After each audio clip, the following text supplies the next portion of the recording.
So Myke, since I was unable to dump one of my LG monitors on you, have you actually set up your PC gaming monitor with your iPad yet? I'm very curious about this setup, and I need to hear from you what's going on. I'm not going to lie, I was a little nervous. I saw you last week, and I was a little concerned that you might bring a big bag with you. Here you go, this is what you wanted. Listen, there's an LG monitor. Yeah, with my name on it. Right within arm's reach of me that I look at and I resent every day for being a disgusting piece of technology. And I would just love to gift it to you, Myke. Mm-hmm. I know you would. I took a trip down to Dongletown to make this work because I don't know why I thought I had a USB-C monitor. It's just something in my brain. But my monitor, because it's in PC land, it has HDMI on one side and like some friggin' VGA nonsense. I don't even know what it is. One of those big things with the pins on it, right? Like we have to screw it in. That's VGA. If you're giving a PowerPoint presentation to a class, you're going to need a VGA input. That's just required. I can't tell you why exactly that's how I have my monitor connected to my PC, which is what came in the box. So that's just how it's connected. And I now await the feedback that will come at me for why I should or shouldn't be doing that. Right. But as I've always said, like, and it's always been like a thing in the back of my mind, the monitor that I have was just what I could get, like for a decent price on Prime. Like I've always wanted to change this monitor, but I've yet to really sit down and like look into it. I think I have my eye on something, one of the Asus Predator monitors or something it's called, but I've yet to do it. It has RGB in it, naturally. But I have some LG ultra-wide monitor. I like the ultra-wide monitor, especially for game streaming, because you can have like a regular window size and then like just more windows on the side of it, right? Like you don't need to fill the complete ultra wideness. But anyway, wait, is it more than 16:9? I don't know what ultra wide is. Yeah. I couldn't even tell you what the ratio is, but it's super wide and like not very tall. Okay. So it's like 327, something like that. Let's just say yes. But it's a strange monitor. But I actually quite like the ultra wide stuff. But anyway, so I grabbed like a bunch of dongles and I connected it via HDMI via a USB-C dongle that I have to my iPad. And it worked immediately, which I was surprised about. Like as soon as I plugged it in to my iPad Pro, the USB-C port, the monitor came on, picture was there, it was crystal clear, it looked fantastic.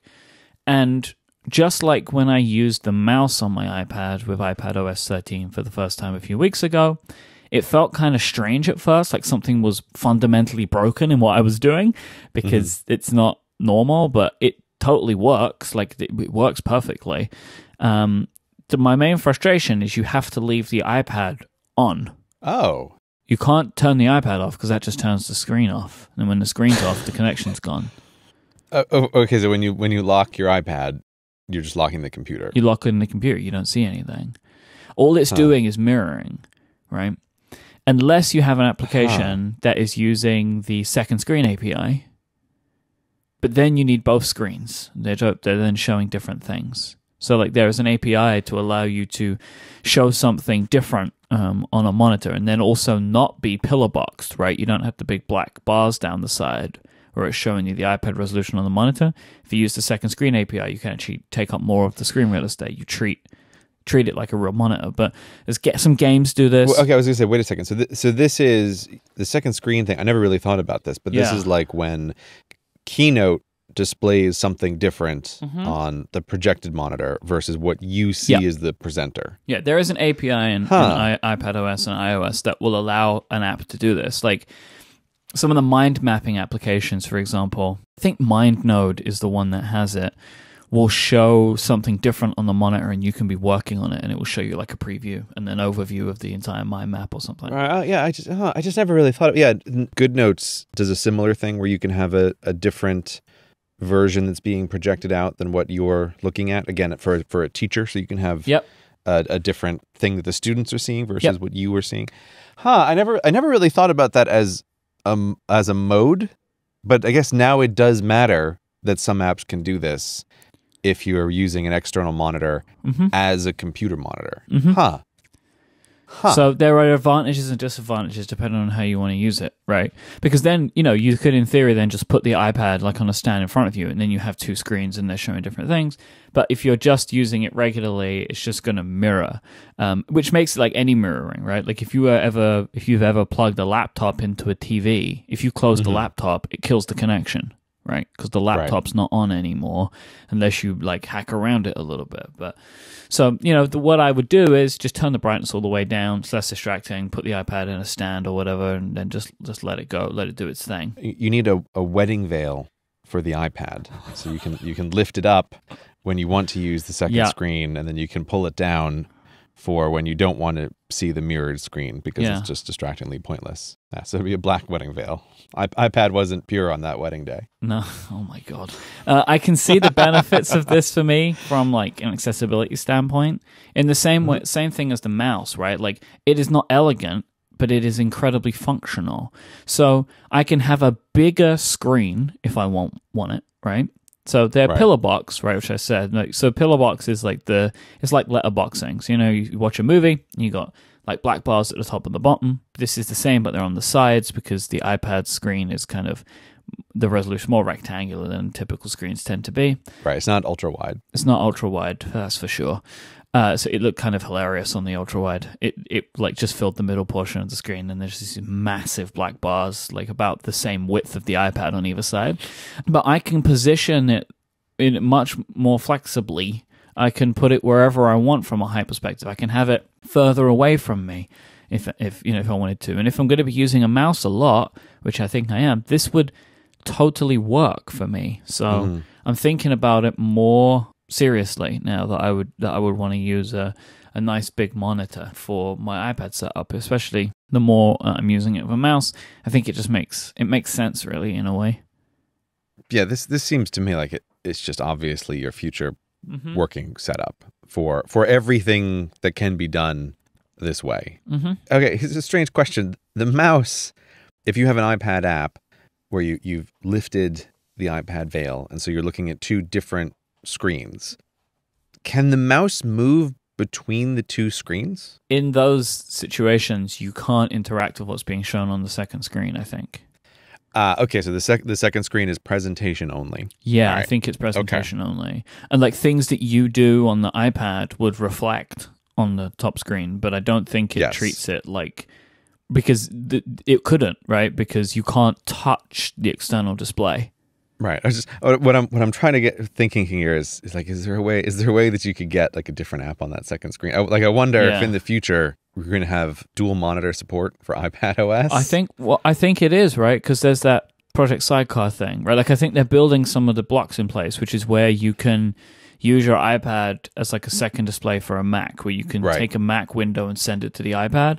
All of that kind of stuff feels like, all right, so that's step one, and then maybe step two is like the other way around. So I can take something from my iPad and put it somewhere else, or I could have an external monitor and just use it wirelessly if I want. Like it feels like all of this technology could eventually all start to come together if it all works out. Yeah, that is a very interesting setup.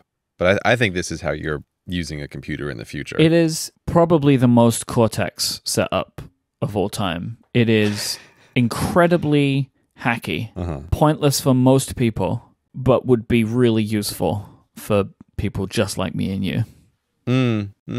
Right? Because it's like, oh, why? Like, oh, because you want to use your iPad more in interesting and weird ways, and it's ergonomically comfortable. Right? It's just like if it automatically time tracked every time you plug the HDMI cable in, it'd be done. Yeah. I'm interested I'm thinking about, again, because at some point in the future, I need to decide what my new office setup is going to look like once I find another place and everything. So I'm quite curious into, what's everybody doing that's different and interesting with their office setups? Well, I think what would be good for you in that situation is like some kind of adaptable and adjustable from a height perspective workstation that you could plug either your laptop or your iPad into depending on the mode that you're in. Because you only need one cable for all of it, right? And you can have a mouse and a keyboard and all that kind of stuff running into a USB-C dongle, and it will work with both the iPad or the Mac. Yeah, or I'm even just thinking, going back to the very early episodes of Cortex, when I showed you that setup that I had, which was just an iPad on a desk with a keyboard. It's like, oh, that's interesting. It's interesting to revisit if I can simply get a bigger writing screen, and the addition of a mouse, because the way I write is a little bit different than I used to back then, where I'm moving around parts of a document more, so I would want to use something like a mouse now much more than I would have needed to in the past. So it's just interesting to think of as ooh, maybe this is a potential option for the way something could work. Maybe I could plug an iPad into that new display that Apple's selling. I wonder if it's going to work. It is that way. Unknown right now if it will work. I think that would be the best use for that. In theory, it can. The iPad Pro can output 5K over USB-C, is something that Apple has told us, but they have yet to release a product that can support it, or none. Like, so there's been an update to your favorite LG monitor, right? I don't know if you knew that. They've updated it. Great. I'll be sure to buy that upgrade immediately. And it has a bunch of additional features, and people seem not excited about it. But you can plug the iPad into it this time because it's USB-C and not Thunderbolt 3. But it will only output 4K. It won't output 5K. Is Apple selling those LG screens on their website? Yes. Apple they create like support pages for them too. They have webcams in them this time, which is something I didn't have before. Yeah, well, like I'm still holding out for a cheaper version of their new monitor. Everybody is. I don't think it's coming. This is why if they're selling the LG monitors on their website, I think that hope is dead. That's a stake right through the heart of a cheaper monitor from Apple, because they wouldn't sell those LG things on their site if they were going to have their own cheaper monitor. In theory, though, like that Pro Display, that's still months and months away from shipping. Months, like towards the end of the year, maybe next year, but towards the end of the year before that thing ships. And even if Apple did do their own display, it would still be more expensive than the OG display.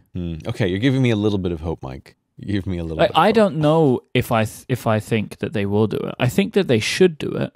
I really do. I think that Apple should have something that they make themselves, which is better than the LG and not $70 million, like which is the actual confirmed price of the Pro Display XDR. But yeah, that's with the nano screen upgrade. Yeah, that's all we really want, right? Just like the matte screen for the iPad. Yeah, that's all we want. So you are now optimally, ergonomically comfortable using iOS. Like this is the dream, isn't it? I have yet to work out exactly how I'm going to put all of this stuff into action. So like I'm still using my iPad a lot of the time in the stand that I use, but now I need to decide like, all right, do I actually now want to use it in a monitor? And if I do, I need to change some stuff in the office, which is what I've been wanting to do anyway.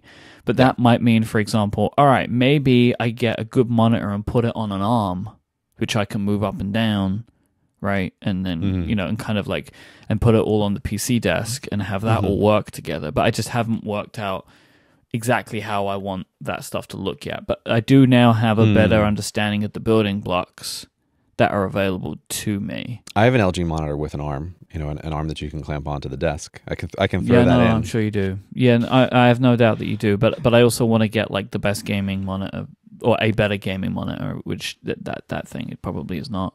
Okay. All right. Thanks for the offer, though. I'll keep thinking about how I can sweeten this deal. Okay, you do that. It is August. August means a special time around here at Relay FM. It's when we celebrate our birthday. Birthday time. As I mentioned a few episodes ago, extra special one this time because we're going to be celebrating our 5th birthday, which is a nice round number that human beings attach meaning to, probably because it's half of 10. But 5 is just like a nice chunky number of time for a company to be in existence. But what that means is it is membership time. Membership time, we have Relay FM memberships available all the time, and there are perks for Relay FM members, but we only really promote it during the months of August and September because we're doing special bonus episodes during that period of time. As a Relay FM member, you get access to a monthly behind-the-scenes newsletter and Relay FM host crossover show, which are only for members, as well as beautiful desktop wallpapers of our Relay FM show artwork. And you get this wonderful bonus feed, and during August and September, there will be a bunch of wonderful, wonderful bonus episodes of some of your favorite podcasts, including the Cortex Upgrade crossover that everybody looks forward to every year, where we play a text adventure. This will be our 4th text adventure now. We are playing an 80s cop-inspired adventure called Dangertown Beatdown. It's amazing. We've played it. It's done. It's ready. It's edited. We're going to actually be playing a trailer for this at the end of the show, so you'll be able to get a taste of what Dangertown Beatdown has in store for you. And you can sign up to become a Relay FM member at any time. Memberships start at just $5 a month. You can click the link in the show notes to find out more about it, or you can just go to cortexspecial.com and you'll go to a landing page where you can see the trailer as well and just sign up right there. We're going to be releasing Dangertown Beatdown on Friday, August 16th.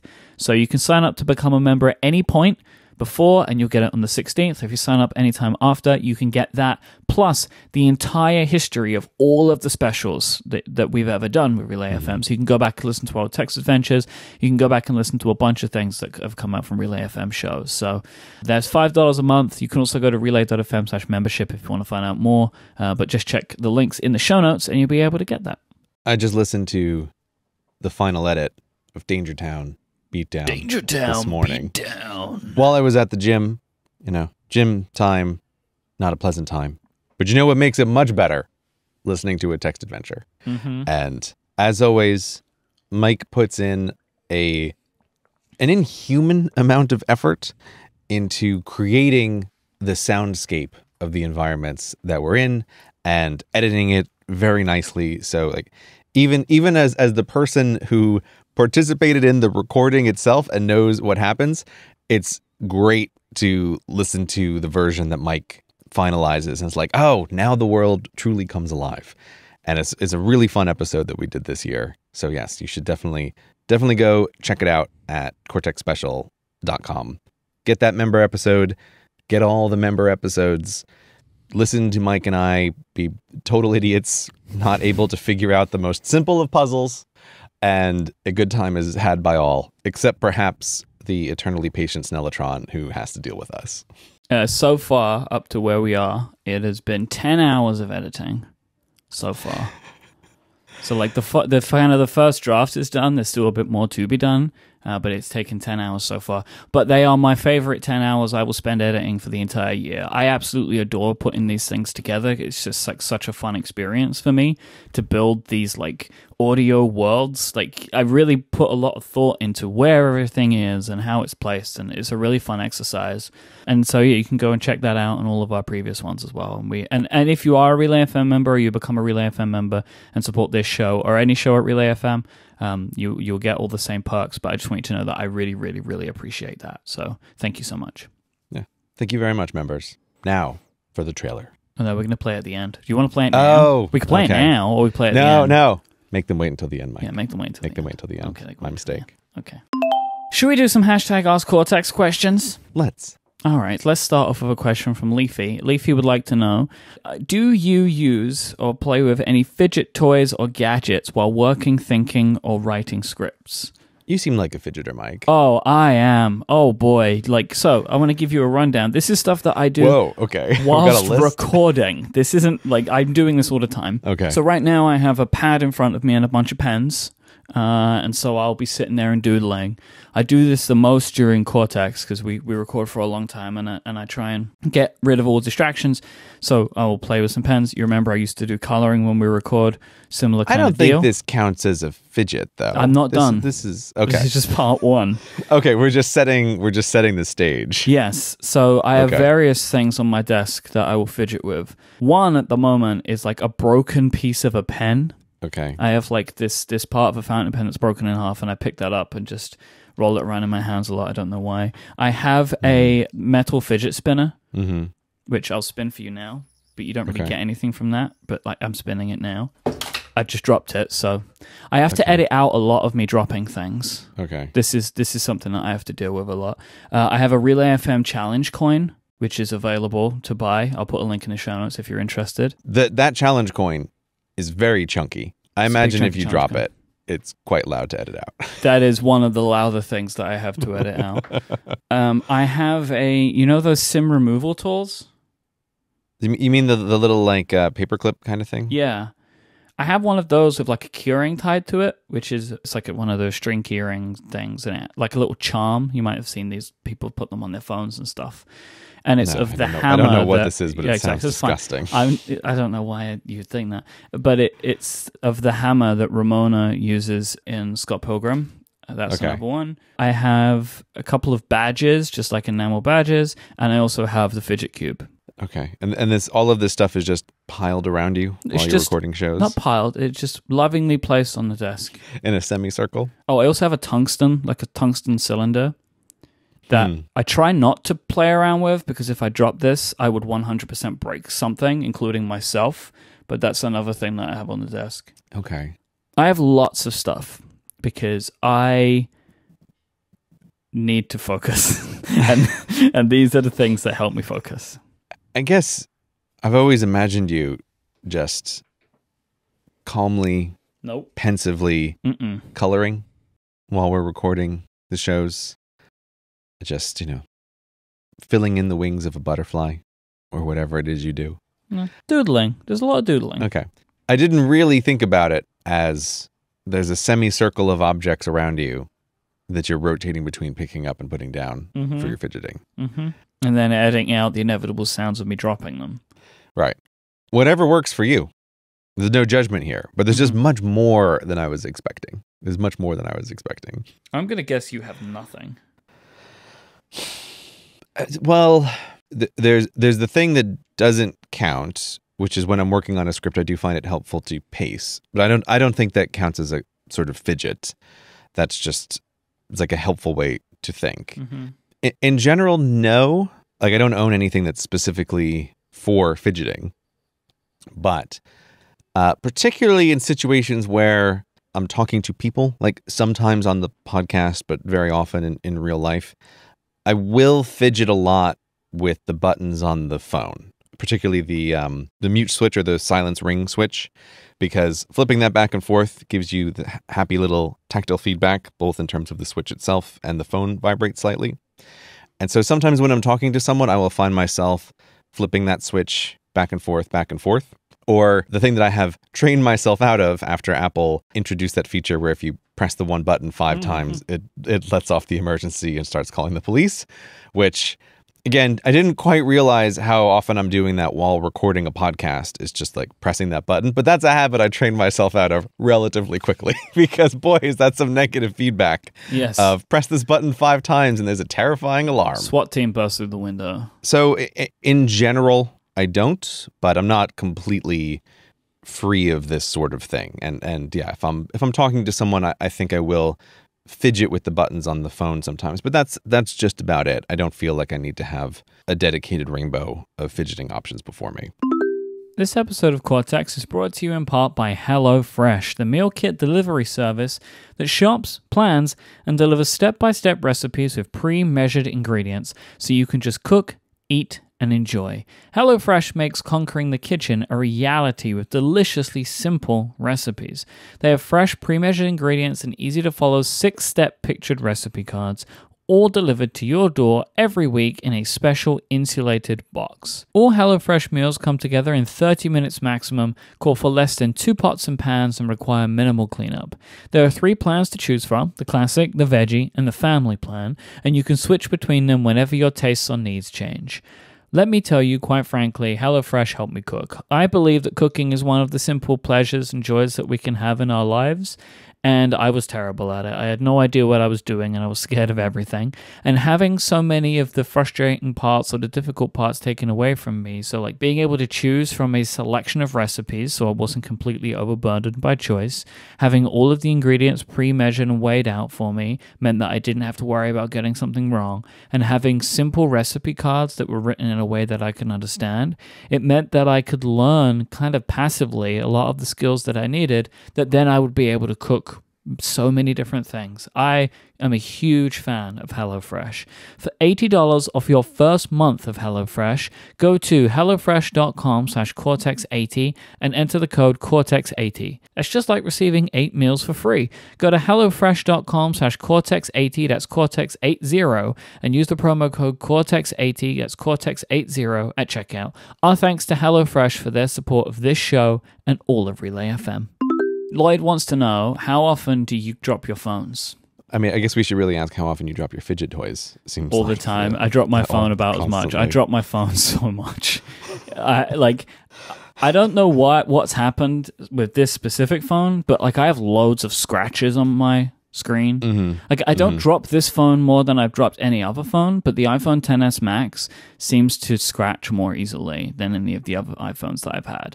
But I keep my iPhone in a case all the time, even though I love how it feels without the case on, because I drop my phone every few days at least. I'll drop it somewhere, and like sometimes, especially with the bigger phones, it's way worse because there's more surface area. You have more of a chance of trying to catch it. And there have been many times where like on the way down, you try and catch it. And what you actually do is hit it and it just turns into a death spiral as the thing is now falling and spinning as it lands. So right. That happens quite a lot. You accelerated downward in your attempt. Yeah.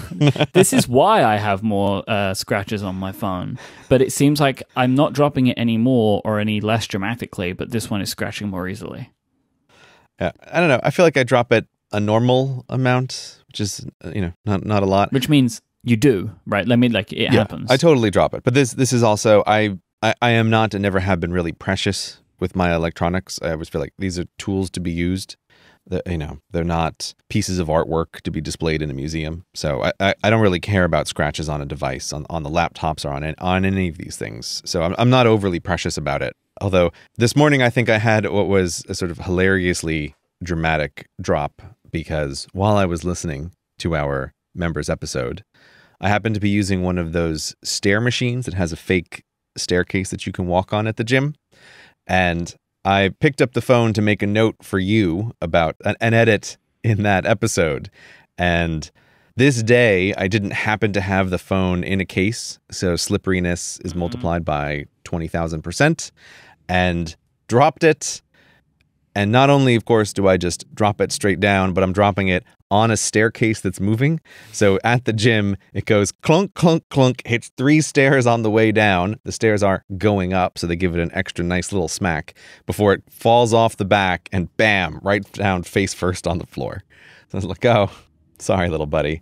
Normally, it's just a drop right down to the floor, but this is down on an artificial staircase, which feels like an extra indignity. But yeah, so I drop phones. Everybody drops phones. Did it survive that drop? Yeah. Oh, the phone was totally fine. Yeah. Good boy. The phone was completely fine. The things that don't survive drops are iPads, which I'm more careful about this year. When I was on one of my greycations working on the airline boarding video, I had my iPad Pro in my hand. It had a tremendous drop right onto marble tile and hit it straight on the corner. As time is going on, I'm getting that thing where the screen starts to separate just a little bit from the edge. And so it's like, oh, well, iPad, you're not long for this world. But so the iPads are much less resistant. But the phones are pretty tough. They're tougher than you give them credit for. They're like children. They can fall down and they're fine. Radical Bean asks, what do you guys use to charge your devices? Do you have cords everywhere? How do you manage the cords? Or do you use Qi charging mats? Where are you with this, Myke? I know I have shared with you my feeling about Qi charging, but I don't remember if I've shared it with the Cortexans. Qi charging makes me uncomfortable. I just don't. Right. You don't like that it gets warm? I don't like that. There's just something about the technology that I don't like. And the more I read about how Qi works, the less comfortable I am with it as a technology. Just like the idea of these magnets just like spinning around or whatever and warming up like these cords. That's not how it works at all. But no, okay. I know. I don't know why I said that. But the idea of just these electrical cords. There's no moving parts. There's no moving parts, all magnets. But the idea of these electrical cords just giving off heat to each other, I don't like it. I just don't like it. I don't like the way that it works. It makes me very uncomfortable. If you place it kind of wrong, things will warm up because you get all this like excess energy. I'm very much enjoying these descriptions of, I'm not a fan of it. The way inductive charging Leave me alone. works. I don't like it. It makes me uncomfortable, and so I just don't use Qi charging. I use a couple of docks. I have one on my desk and one on my bedside, made by Studio Neat. That's how I charge most of my devices typically. Other than that, there are just cables. There are cables everywhere that are like attached to the desk with various like cable management systems, and there's just cables everywhere. Yeah. I'm in a particularly sad place with this right now. I mean, aside from the usual, I love wireless charging, unlike you. There's something about it that just straight up makes me happy. Oh, I didn't have to plug in a wire. That's great. Just like when the Roomba does its vacuuming. Look at all this vacuuming I didn't need to do. It's 10 times more pleasing. But of course, the frustration is you can't have something like a pop socket on the back of your phone. I've tried several different variants of different kind of things. I'm like trying to find the thing that can work with inductive charging, and it does not. Yeah, the option that they have available, which is to remove the plastic part, is dumb. That's worse than nothing. That is, I refuse. I hate everything about that. That is. Why don't you just thinking embodied? I have no interest in this in the slightest. That is another reason why I'm not interested in Qi, is because I can't. Like I don't even bother to do obviously more research and working out how it actually works because I know I won't be able to use a pop socket anymore. And I can't do that now because that's just a comfortable way for me to use my phone. Yeah. Honestly, one one big requests for iPhone XQ features would be Qi charging goes farther. Or through the front. Like, whatever you need to do. Yeah, or through the front. There's various reasons that wouldn't work. But it's like, man, look, guys, I just need like 12 millimeters. Can you get me 12 millimeters? And I'm probably fine. So I just always find myself frustrated and sort of going back and forth between the two of them. I'm doubly frustrated because currently in my home office, I have 2 offices worth of stuff since I closed down the glass cube. I have wires everywhere. And I just want to KonMari this whole office. And I haven't had a chance to do it since I got back from America. But it's like, all of this junk, all of it's got to come out, and I want to KonMari everything, only bring back the wires that I absolutely need, and try to eliminate as much stuff from this office as I physically can. But the one charging thing that I am very happy with is I have a charger from 12 South, and it's called, it's like the High Rise Duo, I think is the name of it. And it's just all it is. It's just a little charger that combines a place to put the watch and a place to put your phone. And that's the one I'm using sort of 80% of the time. And it sits on my desk in the office. That's not Qi, is it? That's just like you put it in a stand. No, it's not a Qi charger. And I'm trying to live with it. And it does make me a little sad. I had one of these and did not like it. What did you not like about it? I felt like it, no matter what they said or what I tried to do, it never felt stable enough. Like, it always felt like it was moving around. Doesn't it have a little suction pad on it? Well, that's what I don't like about it then, is that it doesn't affix itself to the desk in any way. What you don't like about it is it doesn't have a suction pad. Well, but like a lot of things do. So the stuff that I have from Studio Neat, they have these like suction pads on them. So it doesn't glue it, but it just locks it down. So nothing can push my phone over, or when I put it down, I don't have to like hold on to the stand. I'm not interested in doing that. Yes. And that was what I didn't like about the high rise. Is like it would move and I tried to put it down. It's like, well, no, I want it to be completely solid, especially because you are now like elevating my phone above the desk. So if I knock it over, it's going to be worse, right? Like, so no, that product didn't do it for me for those reasons. I can completely understand it. Also, the charger that I hate the most is the Apple Watch charger. So most times I'm like, how can I get this thing out of the way? I don't want just this random wire on my desk. So that's the one that I happen to use. I like it, but I guess whatever angle I'm picking it up from, I'm able to just pull the phone out and the thing does drop off the bottom of it for me at least. But maybe it's because my lightning port is wearing out. Who knows? But I'm generally, as we all are, eternally unhappy with the various charging solutions. And I have way too many wires in my house right now. And I'm generally displeased with charging. Why do we still need to do it? I'd really rather not.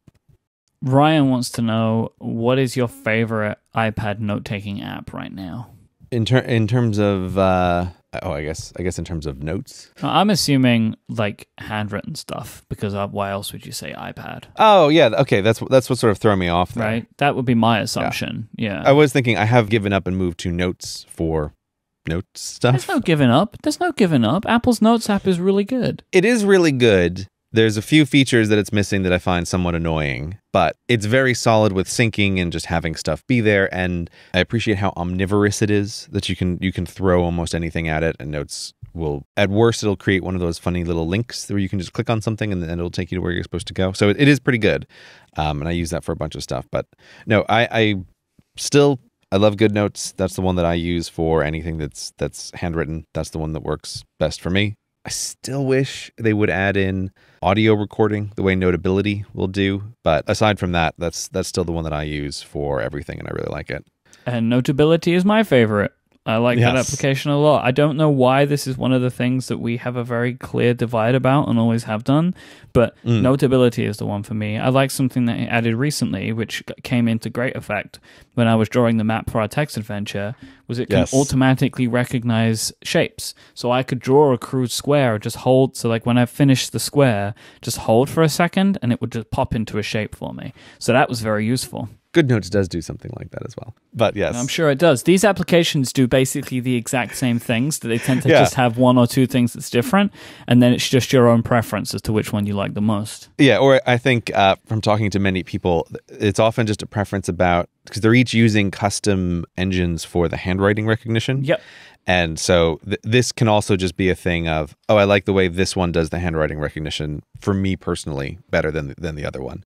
But yes, that is a spoiler for the members episode that Myke did use for the first time a digital note system instead of pen and paper for the members episode. Sorry for the spoiler. I was shocked. I was shocked appalled, at the end of the episode. I am intrigued to see, because Apple have opened up their system, like that's in Apple Notes for like hand drawing, to developers now, so you can just integrate it. It's called PencilKit.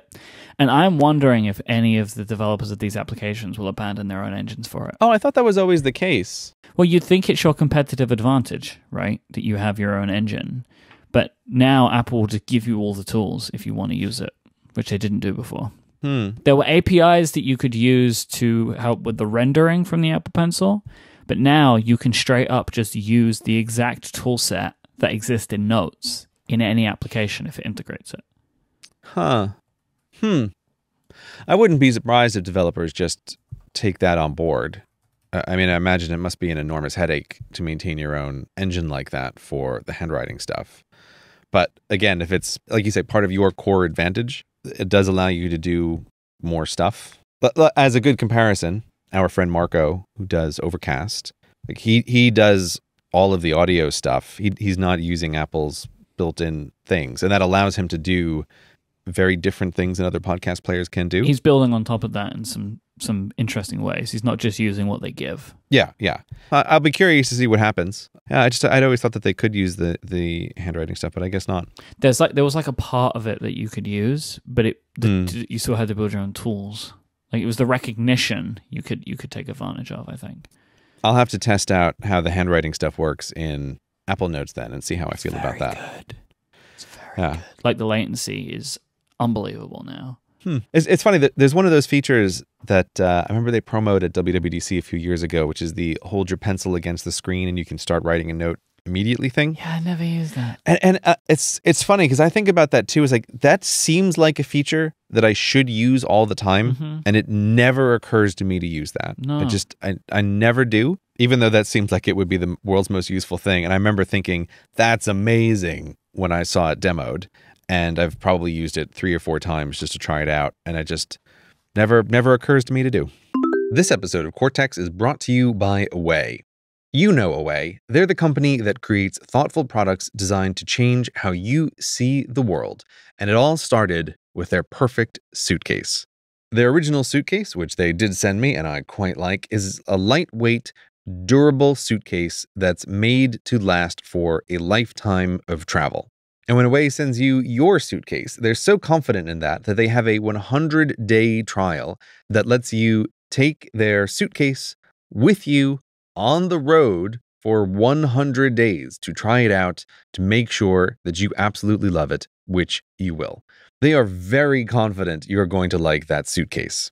And what makes the Away so great? Well, number one for me on a suitcase is it must have 4 360-degree spinner wheels. This is the only way to travel through an airport, sliding friction-free across those floors.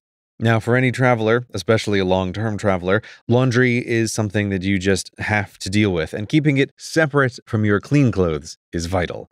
And the Away suitcase comes with a removable laundry bag to do just that. They have a compression pad, which helps you get more in the suitcase, and if you're checking your bag, it also has that TSA-approved combination lock to keep your belongings safe flying through America. How could you possibly say no to all that?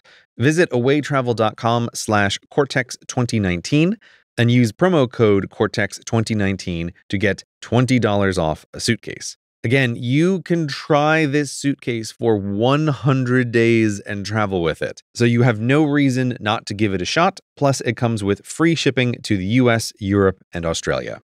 Once again, that's awaytravel.com/Cortex2019 and use promo code Cortex2019 to get $20 off a suitcase.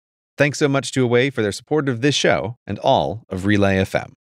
This may be a bigger conversation, but Mo wants to know, is Gray ever going to come back to Twitter? What is it? It's August now? Is that right?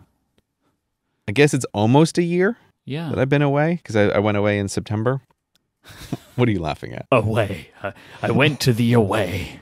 Like, it sounds like a place.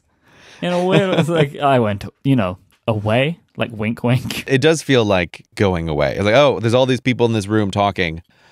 I'm going to step outside for a little while, guys. And I'll be back in 2 weeks, maybe 3 months. Oh, actually, now it's almost a year. That's why it feels like, oh, yes, you have stepped outside from the conversation that's going on. I mean, obviously, I don't feel any pressing need to come back to Twitter. I think this is a little bit like so many of the things in our lives that have any kind of urgency, where the human brain conflates urgency with importance, or novelty with importance. And when you step away from that for a little while, you have a clearer view of, oh, none of this is important. For example, following the news on a daily basis. You're like, wait a minute. It feels important because it's urgent. But it isn't if you step back for a while and you go, oh, the bigger picture, the daily stuff doesn't matter. So I kind of feel that way about Twitter. I'm just like, oh, having stepped back from a while, I don't feel like the being there is super important. The one thing I have thought of a number of times over the course of this last year is times in which it would be useful to use Twitter. And most of that is the ability to ask an audience a question or to help with something. Like there's an example that just happened recently where I thought, oh, if I was on Twitter, I would love to just ask everyone for an example of times a certain kind of thing happens in a movie. And so I could say like, oh, I'm thinking about in movies when they do X, where have you seen this in movies? And Twitter is like the perfect venue for asking that kind of question, because you'll just get a bunch of people replying of like, oh yeah, in this movie that happens at 12 minutes in. So I think at some point I would like to be able to use Twitter for that kind of stuff again, because otherwise it feels like this is a tool that is being pointlessly dormant. But yeah, I don't have an urgent need to get back to Twitter anytime soon. But like your ability to use it for those types of things, you can start doing that anytime that you want. Yeah. Even in a case of like using it again as a promotional tool for the videos, the podcasts, and the various other endeavors that you have going on. Yeah. There's no reason now to not do that. If you feel like you have a better sense of how you would want to use it recreationally, which is not. Yeah, I totally know that. I understand that. Nothing's actually preventing me from coming back. I'm happy to sit on it for a while longer. Okay. And not move forward with that. Like, it's just, I don't know. It's like with many things, it's just sort of easier to say, oh, I'm not doing this thing at all. Than it is to just sort of slide back. So that's why I keep saying, like, I don't have an urgent reason to come back, is because the times where I have thought, oh, it would be useful to have Twitter for X, none of those thoughts have been, oh, I need Twitter to do X. And so that's why I've been like, oh, it's slightly inconvenient that I can't do this thing, but it's totally fine. So whatever. I'm just going to keep this project going for a while longer, for some indefinite period of time. The answer to the question is, I assume that I will come back at some point. Yeah. But I think the audience can expect that my presence there when I do come back will be dramatically decreased. Would be my expectation, and it would be much more tool use. Yeah. Than casual use. Yeah. It's not a thing that I feel like, oh, you know what I need more of in my life is more of this. So I think it's become more of a work tool. Does this count for everything that was related to that? Like, yeah, I think all so. Internet stuff, like Reddit. Yeah. And I don't know what other places you'd really consider. Yeah, it was sort of social media, podcasts, Reddit, Hacker News, like all of that stuff was kind of lumped together in one big bunch. So I don't know. I feel that way about a lot of this stuff is a similar kind of thing. Yeah, like the only thing I really miss, as I mentioned in a Q&A video, is I miss the kind of meminess of the internet. The internet can be hilarious in a way that nothing else can be sometimes. But yeah, there's no urgency. I mean, Myke, do you think you're out there in the wild west of the internet? Do you think I'm missing anything important here? No, but Great. For you. Perfect. No, but Perfect.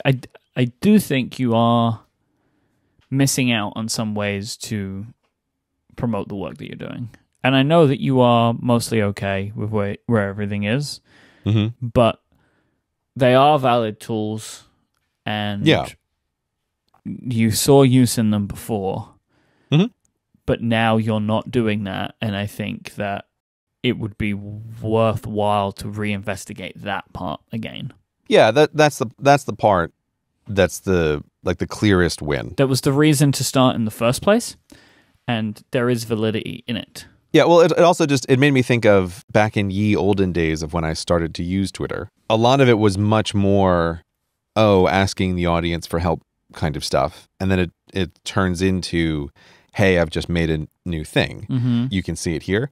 And I think that that initial use is also the clearest win for a use case. So I can see going back to that in the future. And I do agree. It's like, it would make more sense to be promoting my own stuff over the last year using Twitter. But I'm still of the opinion that those kind of promotions matter much less than people think they do. And so, yes, it is missing out, but it's not critically missing out on a promotion. No, I agree with that. It's not massively important. It doesn't necessarily make or break something, but there is benefit in it. Yeah, there is benefit in it, but I'm just not sure. The number of places where there is potential benefit to promote your thing is very, very large, and I don't think it makes a critical difference. But I don't know. I could see doing something like even having my Twitter account retweet the blog's Twitter account to just be like, oh, here's when something new has gone up. Like that's a possible thing to do in the future. But you say I'm not missing anything, so that's good enough for me, Myke. I think it's different for you than it is for most people and for other people. You know, like I think that there is like a sliding scale of how important things are. Like for me, things are a little bit more important depending on what it is for you. But I've actually started changing some of my stuff around to stop that reliance on social media. What do you mean? I am back on RSS and have been for about 6 weeks. Okay. How's that going? That's very sweet. It's actually going pretty well Okay. because it went in conjunction with me reading Twitter less. Okay. So for a long while, I've moved over to the official Twitter app, which was in part me trying to make my Twitter experience worse in some ways. Okay. Yeah. The official app will do that for sure. But it also makes it better in other ways. I genuinely think if you are somebody who is looking to reduce the amount of time you spend on Twitter, using the official app is the way to do it, because what the official app has that none of the other apps have is the algorithm. Mm-hmm. So whenever I go onto Twitter, I log into what they call the home tab, which is where things are algorithmically sorted. So in theory, I should always be seeing the things that are most important for me at any time. Mm-hmm. So that way I don't need to read everything, and I don't need to check in as often. And that has kind of bore itself out to become a thing that I'm doing. I read Twitter less. When I do, I don't read as much, and I don't pay as attention as much as I used to. I read it much more mindlessly now than I used to, which is actually a better thing for me. I'm not looking for things as much. I kind of just scroll through and see if anything catches my attention, which I find to just be a better way for me to live. And the way that I deal with what I used to is like, well, I read Twitter as my news source to be able to get the things I need to talk about on my shows. And I just have a small RSS list that I check a couple of times a day. And I'm actually finding that this is a better thing for me because I catch things that I may have otherwise missed anyway. Because that is like a source of stuff that just sits there and it builds up, which on Twitter is like a much harder thing to deal with, like to go through the backlog, because as well as all the links, you have all of the opinions about all of the other things that are constantly happening always. Right. And RSS doesn't, it can't get messed up like that, really, if you keep the subscription list smaller. It's not being intermingled with anything else. Like, it's just the stuff that you in theory want to see, or stuff that you're not interested in, but it's still within the realm of what you were expecting. And every time you open Twitter, it's completely unexpected what is going to be there, because it could be anything, about anything. So I am tweeting less and like just myself. I still replied, like that's the main thing that I use Twitter for now. It's like, what are people saying to me? What kind of feedback are they giving me? You know, what does the world want from me? That continues to be my main use case of it. But that's what I want it for. Like, I want to get feedback, and I want to know what people are interested in. Like, what do they want to hear me talk about? What do they like? What do they not like? And so I can continue to get that whenever I need it, or whenever I want it, but I am checking my timeline less. I'm relying on it less. And I can see it in my screen time numbers. Like, Twitter is going down. The hours are going down. The pickups are going down. Like, it's changing. And Instagram isn't replacing them? Instagram is going up, but this is choice, though. This was my choice, right? Like, I'm spending more time on Instagram, and it is the app that I open more, because Instagram makes me feel good all the time, pretty much. Better than any other social network. I get a good feeling from it. That's how it's been for a long time, and I enjoy that. Like, these days, if I meet somebody, I am more likely to follow them on Instagram than anywhere else. Like, meet a new person that I'm interested in, or there's like, I want to follow a individual whose work that I enjoy. I go to Instagram because I actually care about the people in their lives, and that people are more willing to share things that are happening to them on Instagram, and on Twitter they share things that are not them. Right? It's like, here is this thing that happened and my opinion about it, or here is this thing that I'm upset about, but it's not about them, it's about other things. That's an interesting distinction. And I tend to care about the people themselves and what they are doing and what they like, and people share that stuff visually. When they have text, they just share their opinions. And I want less opinions and more people in the content that I consume, like on social media. So that's kind of where I'm sitting right now, and I'm pretty happy with the way that things are going, and I want to keep pushing that trend of decreasing Twitter and increasing RSS and Instagram. Like, I don't want to leave Twitter. I'm not like in that mode that I feel like it's become a bit of a trend of like, Twitter's a garbage place, it's full of terrible people, we must leave. Like, that's not what I'm doing. It's just I want to reduce my own personal reliance on that service and funnel the energy into other places. But I still love Twitter for what I've always loved it for. But I want to need less of my timeline and put that energy into other avenues. Well, it seems like it's working out well for you then. I'm actually pretty happy with it because it was like some purposeful decisions and some accidental decisions, but it's all leveling towards something that it wasn't like an official theme, but it was something that I had in my mind for a while. Right. And I spoke about it on the show, right? Like, I have an Apple Note. I don't know if I mentioned this, but I had an Apple Note that is titled The Rules of Engagement. And it's got a bunch of things that I wanted to do with social media and like do's and don'ts and stuff like that. And I've been adding to it a little bit over time, but I pinned it. It's one of the only pinned notes that I have. So I see the title a lot whenever I open Apple Notes to remind me that like, you are supposed to be thinking about changing the way that you use social media.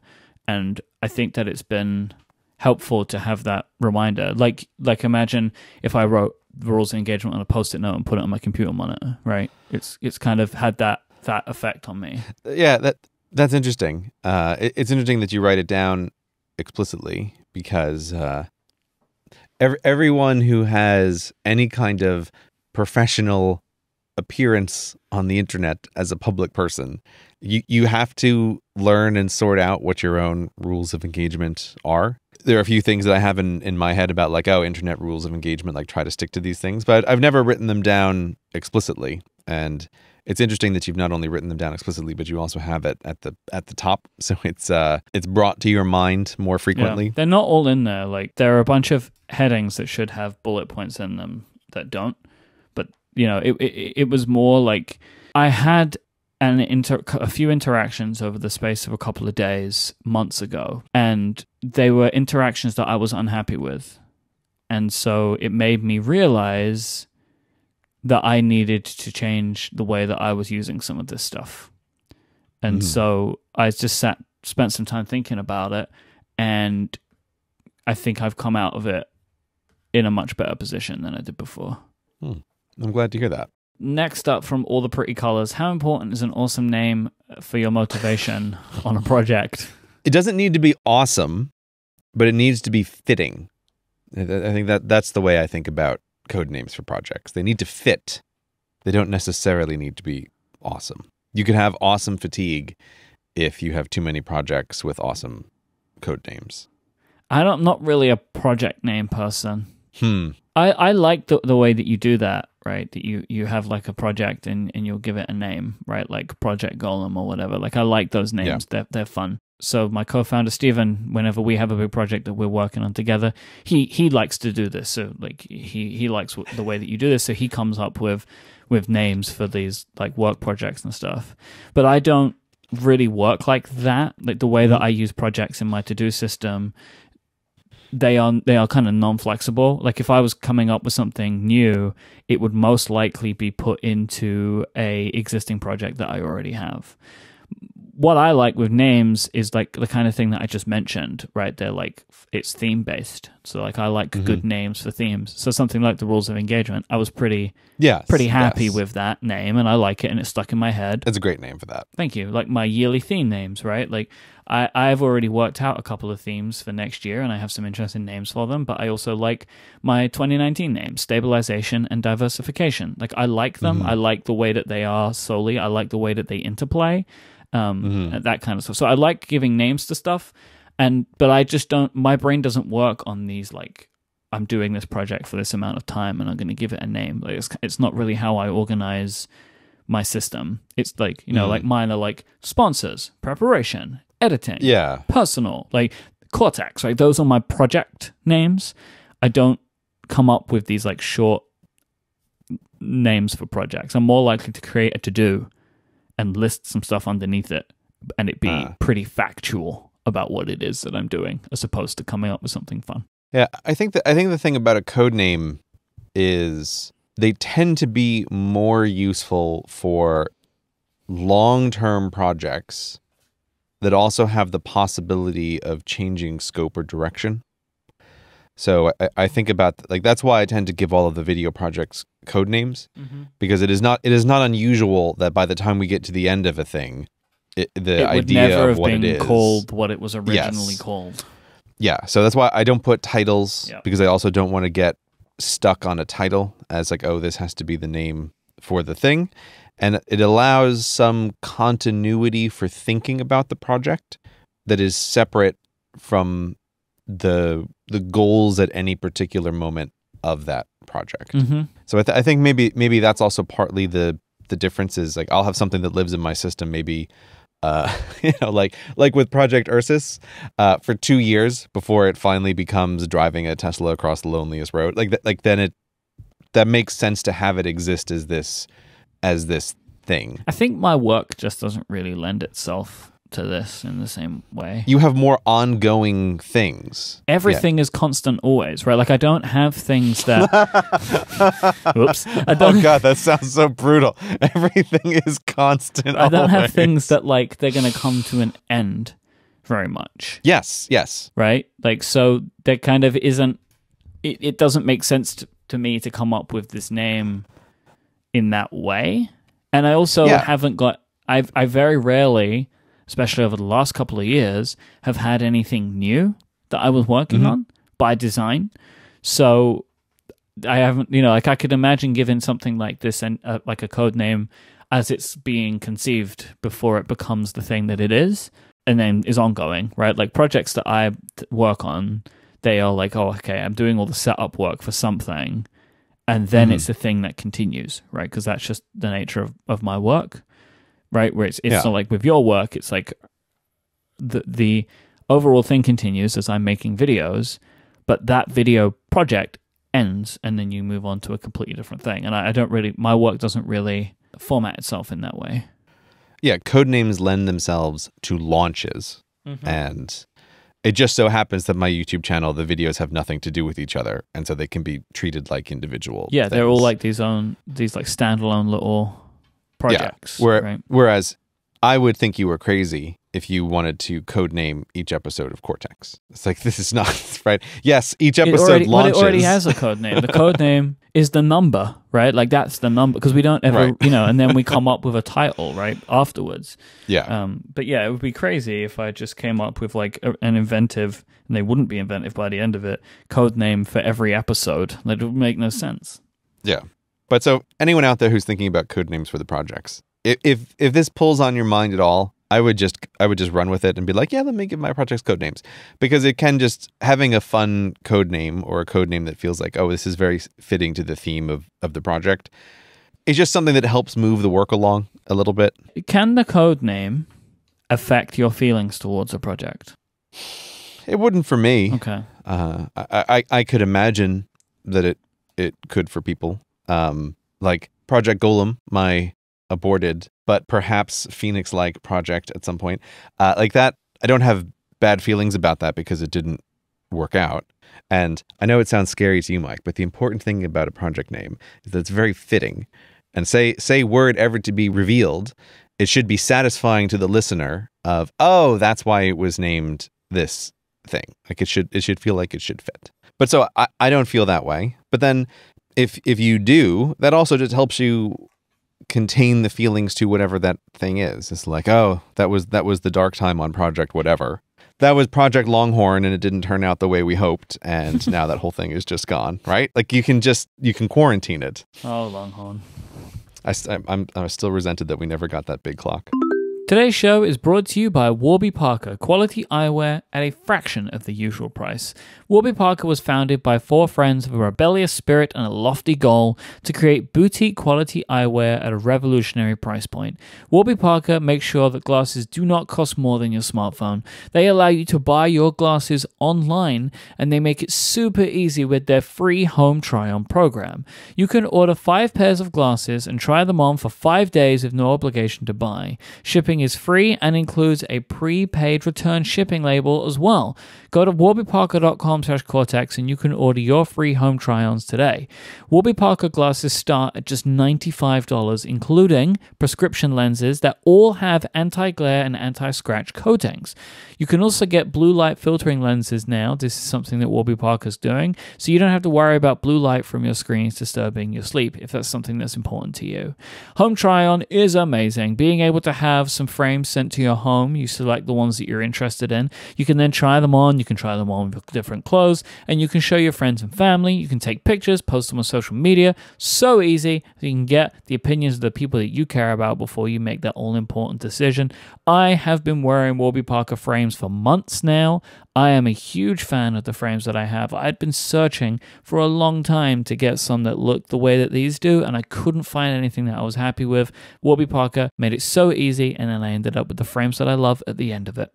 Let me tell you something awesome as well. If you have an iPhone 10, one of the iPhones with Face ID, the Warby Parker app has this super cool virtual try-on technology, which allows you to try on glasses, seeing the realistic color, texture, and size of each style using just your phone. It is wonderful, amazing AR stuff. Some of the coolest that I've seen. Because you listen to this show, you can go to warbyparker.com/Cortex and order a free home try-on kit right now. It is time to upgrade your glasses experience. Go to warbyparker.com/Cortex to order your free home try-on kit today. Our thanks to Warby Parker for their support of this show and Relay FM. Waver wants to know, what are your favorite fiction books, series, or authors?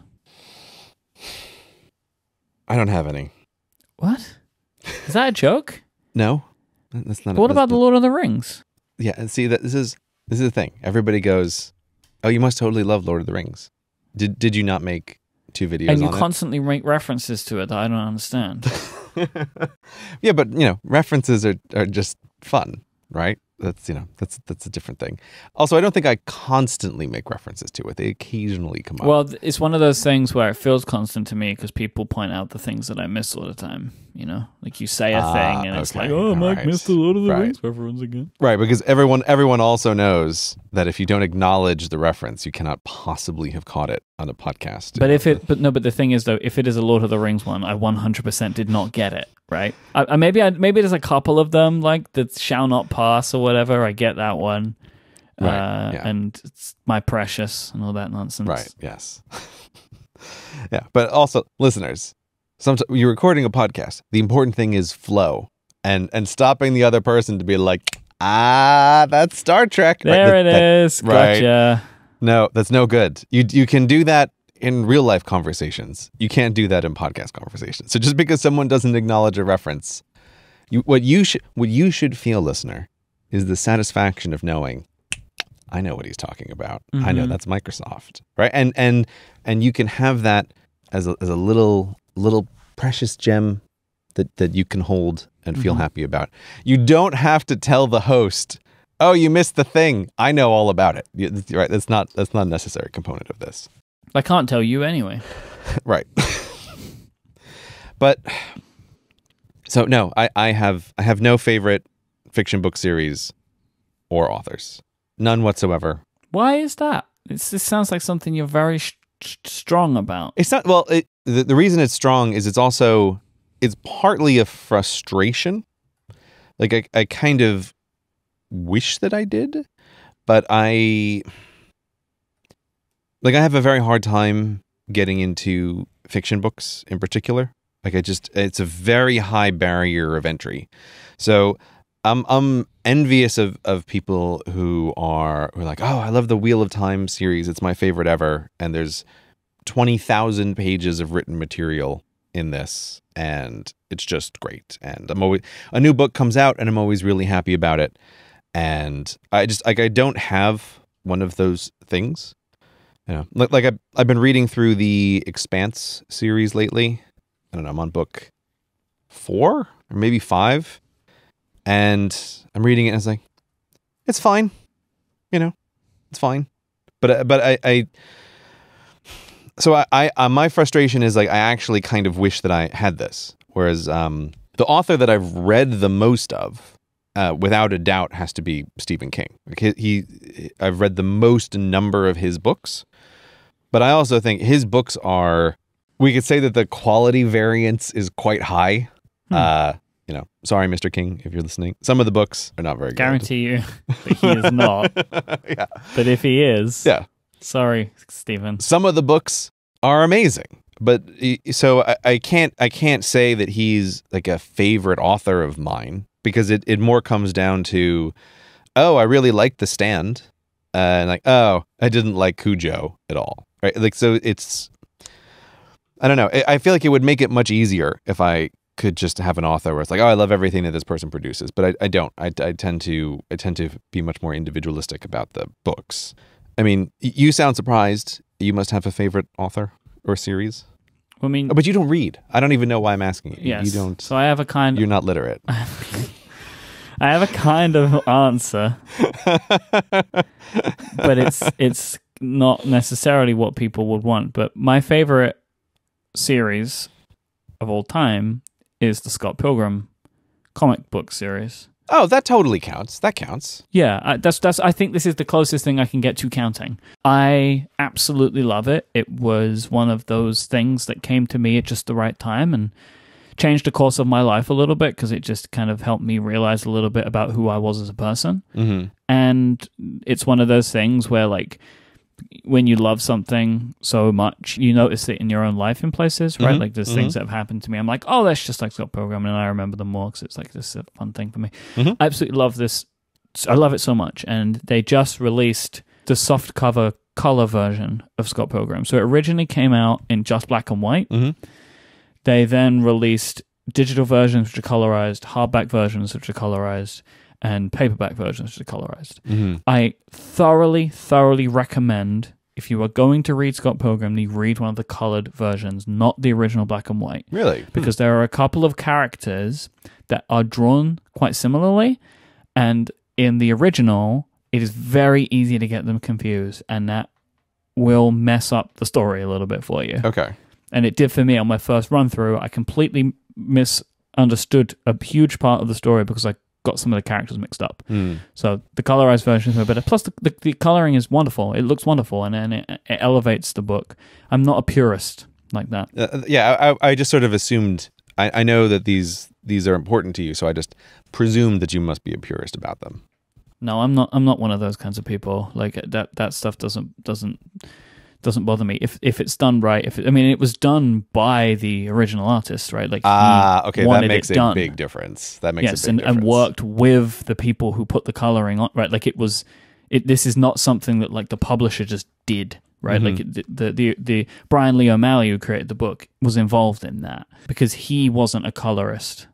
He did the original illustration, but that wasn't his thing, so he didn't do it, right? Mm-hmm. So there are 6 books. The most recent release, they've actually combined it into 3 books. They've like put the books together. I thoroughly recommend it. I'm going to reread it now because I've really been looking forward to rereading it, and I've been waiting for these new softcovers to come. So that is my favorite fiction book series of all time. I love it. Absolutely love it. I was just trying to even think about, like, with nonfiction books, about do I have any kind of favorite author, or even trying to think of who's the Stephen King for me of nonfiction books, and I can't come up with any author where it's like, oh, this person, I routinely read all of their stuff. So I don't know. It is a continual frustration for me, but I will take this moment to ask the listeners if you have any good book recommendations, particularly nonfiction book recommendations. Leave them in the Reddit.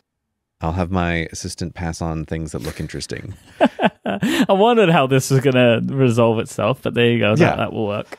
Part of the reason why I think you can hear, like, I sound sort of frustrated is to go back to our discussing the gym last time and our deep unhappiness about it. I have been trying to pair listening to audiobooks with going to the gym, which is something I normally don't do.